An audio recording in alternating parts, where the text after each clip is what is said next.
বান্দরবনে গিয়েছি, কিন্তু বাংলাদেশের নয়, দক্ষিণ কোরিয়ার খাংউন্ডতে একটি বান্দরবন রয়েছে, যা দেখতে আমাদের হুবহু বাংলাদেশের বান্দরবনের মতো। মেঘে ঢাকা, শীতল পরশ, এক অসাধারণ অনুভূতি। এই দৃশ্যটাই আমরা নিচ থেকে দেখি যে ম্যাঘগুলো আমরা ধরতে পারবো। এই ম্যাঘটা এখনো ধরতে পারবো। এটাই ম্যাঘ। আমরা নিচ থেকে যে ম্যাঘটা দেখি, অলরেডি আমরা মেঘ ধরতেছি, আমরা কিন্তু আমরা ম্যাঘের সাথে আছে, বাড়ি খাচ্ছে, বাড়ি খেতে পারি। ম্যাঘের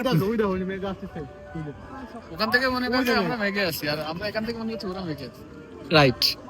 না না, এখানেও মেঘ আছে, এখানেও মেঘ আছে, আমরা বুঝতেছি না। এখানেও মেঘ আছে। ওইখানে ওই দিক দিয়ে যাইতেছে। কেবল কার দিয়ে উঠে আসলাম প্রায় 800 মিটার উঁচুতে। এর মানে যদি গন্তে যাই তাহলে 200 থেকে 250 তলার মধ্যেই হবে। মেঘের অন্তরালে চলে যাচ্ছি আমরা। feeling so cold. আকাশের উপরে উঠে এসেছি, মেঘে ঢাকা আকাশ।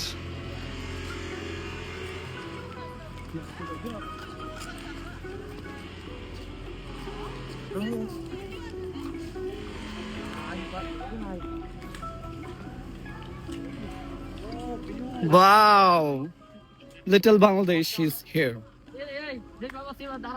ভাই লাগতেছে মানে পুরো বান্দরবানের ট্যুর। আমরা ছবি তুলবো। বান্দরবানের ট্যুর অসাধারণ লাগতেছে। ছোট্ট একটা বাংলাদেশ। বাংলাদেশের স্কোয়াডরা সবাই বাংলাদেশের গেঞ্জি দেখেন। হ্যালো বাংলাদেশ। হ্যাঁ,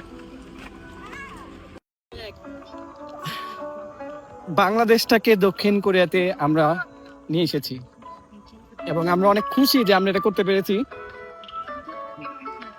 মনে হচ্ছে যে দক্ষিণ কোরিয়ার একটা সাজেকে আমরা আছি। যেমন দেখেন আপনারা, কুয়াশায় ঢাকা বাংলাদেশের মতোই, সাজেকের মতোই।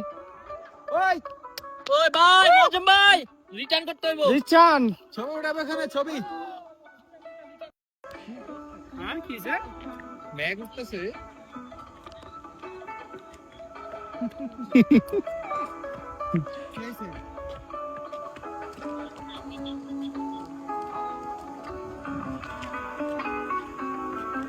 ফ্রন্ট ক্যামেরাতে নেই, ওই অবস্থায় নিচের ভিডিও। আপনি ওইভাবে দাঁড়ান, ওই দিকে দাঁড়ান। কিভাবে? রাস্তায় কোনটা? তাই ছবি তুলেন তো। হ্যাঁ। হ্যাঁ? মেঘের অন্তরালে আমরা এসে পড়েছি এখন সাজেক। শীতকালে আমাদের ছোট্ট একটা বাংলাদেশ দক্ষিণ কোরিয়াতে। মেঘটাকে এত কাছ থেকে দেখা সব মানুষেরই একটা স্বপ্ন, এবং সেই স্বপ্ন বাস্তবায়ন হওয়ার পর মনের ইচ্ছাগুলো আরো বেশি জাগ্রত হয়। মন চায় আরো ঘুরে বেড়াই, দেখি পৃথিবীটাকে।